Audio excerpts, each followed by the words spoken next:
Cybersecurity certificates. Which certificate should I take when I start off cybersecurity? In this video, I'm going to show you a little bit about my experience as a cybersecurity consultant at a Big Four. At the same time, together with some of the professional certificates I see online, and I'm gonna give you guys a few recommendations on which certificates I would do, especially when starting off as a fresh graduate or even as somebody who's about to do IT/cybersecurity. Now, a little bit about myself. As I mentioned in the introduction, I'm a cybersecurity consultant. So currently, I have the following professional certificate. I have the CompTIA Security Plus. I have the COVID 2019 Foundation. I most recently did the ISC2CC examination, and I'm planning to do the ISO 27001, and hopefully in the future maybe CISM or CISSP. Now, don't click off the video right now because I told you about certificates you probably never heard about before, because I promise you by the end of this video, not only will you understand each certificate, but you'll also figure out which certificate fits exactly for you. Now let's jump straight to it. Now, when it comes to cybersecurity and information technology as a whole, it's very important that you brush up the foundations and fundamentals. I myself, doing a master's in cybersecurity, I have met even colleagues throughout my organization right now that have absolute crazy expertise and technical knowledge and skill sets in their specific domain. However, they are lacking on the foundations of cybersecurity and IT, which is a shame because the foundations and fundamentals are basically the bread and butter, especially if you want to apply for specific jobs such as GRC or cybersecurity consulting. Right, so let's talk about each certificate, especially the ones I mentioned earlier. The first one is CompTIA Security Plus. Now, that is the first professional certificate that I have done myself. It was the first certificate that I actually put a lot of effort into because CompTIA Security Plus is not only an internationally recognized certificate, but especially when I was applying for jobs, it was actually an active requirement, something that the HR recruiters or the managers were looking for, especially for fresh grads or entry-level jobs in cybersecurity. Now, what is the CompTIA Security Plus? Just imagine that CompTIA Security Plus is a certification that you understand all the foundations and fundamentals of cybersecurity specifically. It actually covers, if not all, or most of the, if not actually all of the important domains in cybersecurity, and the passing mark, so for you to actually succeed in the certification and receive the certificate, is quite difficult in the sense that the benchmark of passing is 850 over 1,000. So that means you need at least 85%, right? And so basically, in a nutshell, you need to understand everything inside out. And I promise you, even though the topics are not the most difficult, in my opinion, it is the certification where you need to literally know everything inside out. Now, after CompTIA Security Plus, I did the COVID 2019 Foundation. And so COVID is a framework such as the ISO or the NIST framework. You have probably heard about that. Basically, these are compliance frameworks where companies use to benchmark their information system processes towards, right? There's specific standards, and company use frameworks such as COVID, NIST, or ISO 27001 to basically see where their current information systems are in terms of standards, qualities, technical controls, etc., etc. Now, I wouldn't recommend you to do a compliance certificate right away unless you're very interested in GRC and compliance specifically, especially if you want to go into IT audit. However, which compliance certificate to start off, whether you're doing COVID or NIST. They also have specific certification for NIST or even ISO 27001 directly. It really depends on the field. But to be honest, I would keep it very open-ended because in cybersecurity entry roles is not a direct requirement unless you are 100% certain you want to go into compliance in the long run. Now, the third certificate is a certificate that I didn't do, but it is a very popular one. A lot of my colleagues have these as well. Is the Google Cybersecurity Certificate. Now, the Google Cybersecurity Certificate is very similar to CompTIA Security Plus.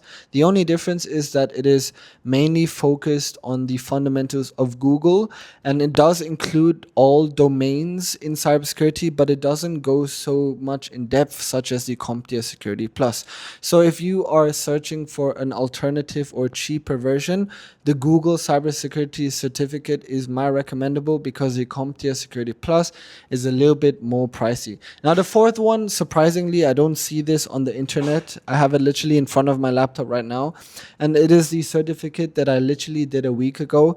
Now, ironically, this certificate was given to me. So when I started my internship at a Big Four, they literally asked me to do this certificate, even though I already did the CompTIA Security Plus. The certification is the ISC2CC. Now, what is the IS2CC certification? Now, IS2 is basically the certification provider, similar to like ISACA or CompTIA, but the ISC2, specifically CC, is the foundations of cybersecurity. So again, very similar to CompTIA Security Plus, as well as Google Cybersecurity Certificate.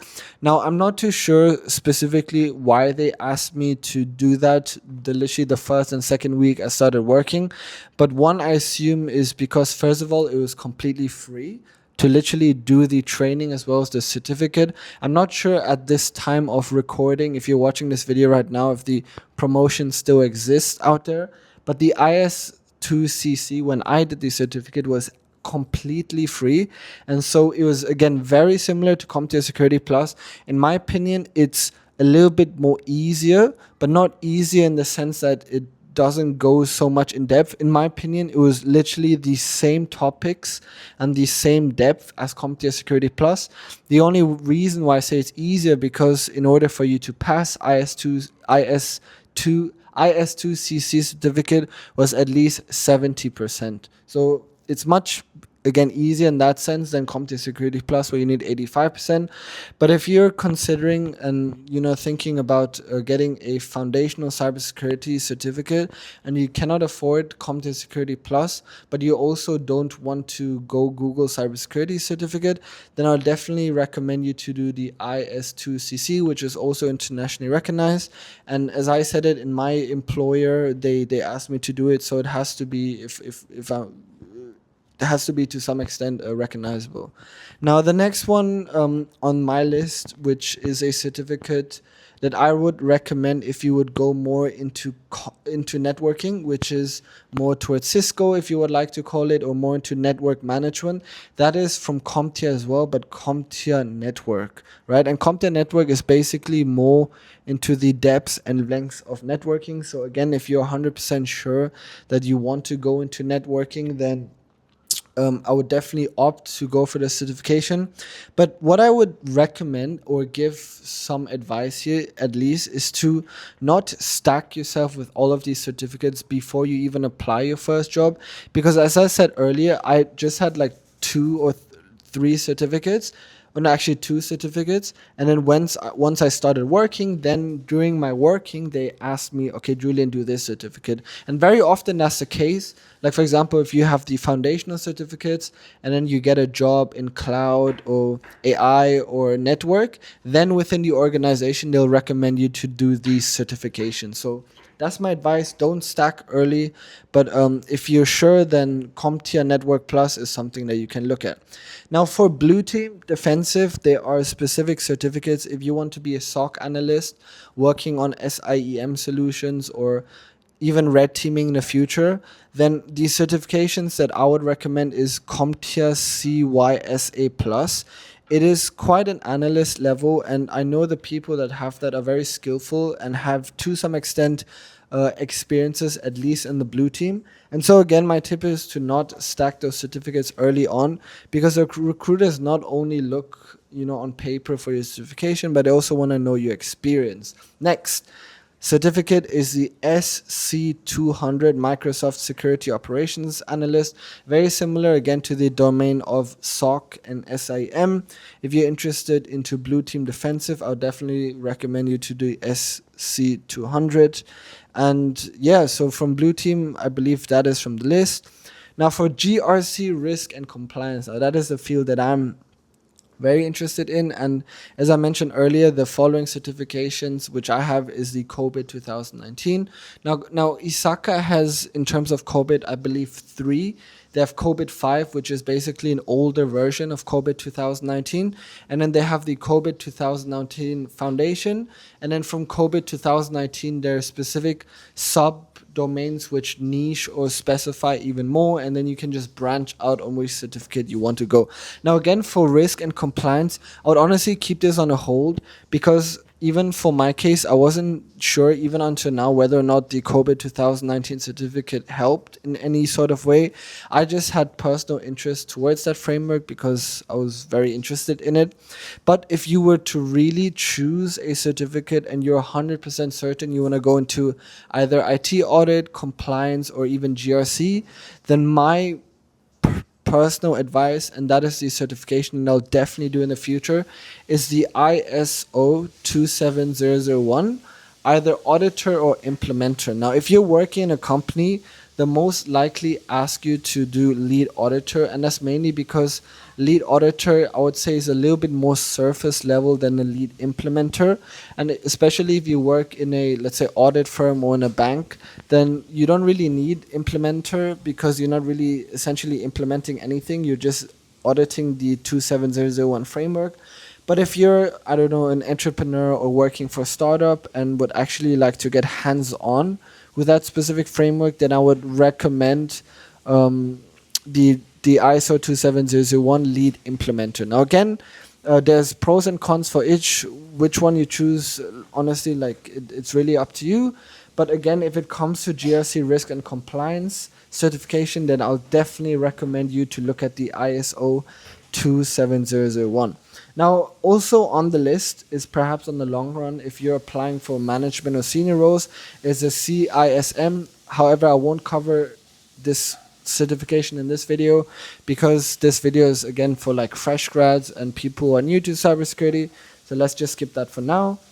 Offensive red team, right? If you're interested in, let's say, penetration testing or vulnerability assessments, if you're interested in I don't know, web exploitations and these stuff like that, the specific certification that I will definitely recommend when I'm looking at this list right now, and it is the certificate that my friends and my colleagues have, is the CEH. Now, honestly, before any other type of offensive certification, I would honestly look at CEH, which is Certified Ethical Hacker, and honestly, not only is it internationally recognized, but it'll also give you the foundations to red teaming as well. And you do not need like crazy amount of years of experience just to get that certificate.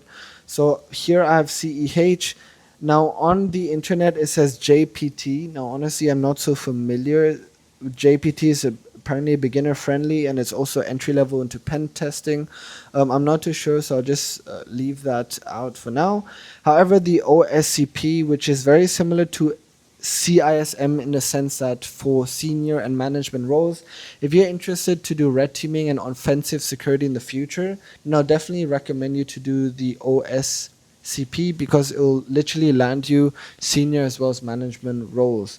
Now, if you're interested in cloud security, if, I don't know, maybe you're a software developer or not even a software developer, you can also do cybersecurity, cloud engineering, architect. So in that specific domains, the specific certificates that I would recommend is the AZ500 Azure Security Engineer. Now, Azure is basically the IAAM infrastructure as a service from Google itself. From Microsoft itself. And so if you're interested to go into like Microsoft stack technologies and you want to work on the cloud from Microsoft, then you can obviously look at Azure, right, which with the AZ500. But a lot of my colleagues as well go towards more AWS from Amazon, and there you can focus on AWS security specialty. Now, there's no specific certification from what I'm seeing from AWS, but there are foundational certificates that you can get. Unfortunately, I don't have it in this list, but I could add this for the next video. But yeah, AWS and or Azure. If you ask me, I would always focus on one specific domain, either AWS or AZ. But other than that, in terms of cloud security, I guess that is all. Yeah, so I hope that I've covered most of the certification. Honestly, I shared based on my experience and my opinion as well. Even though I'm a cybersecurity consultant, I obviously, I'm not the most experienced person as well. But as a fresh grads, if you guys are fresh grads watching this, I was literally in your shoes before. But those are definitely the certifications that I would recommend you, especially if you're just starting out, to look at. I hope you enjoyed this video. If you liked it, subscribe and like. It will really help me a lot and motivate me to make more videos like these. But otherwise, I'll see you guys in the next video.